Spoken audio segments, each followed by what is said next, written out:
గాలిలోన విని రాధ పులకరించే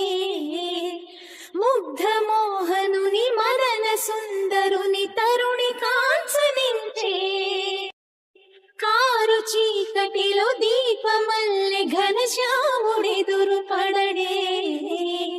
అతడి సర్వమనురాధ హృదయమును అసలు తెలుసుకొనడే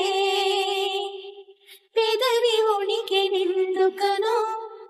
వయసు ఉనికి దేనికనో కాలమాగి నిందుకనో అడుగు పడదు దేనికనో నీ పిల్లల గ్రోవి సవ్వడి వెనక సిలైపోదా కన్నీ రాధా కృష్ణ రావా రావా కోరింది నీ రాగా మెచింది నువ్వులే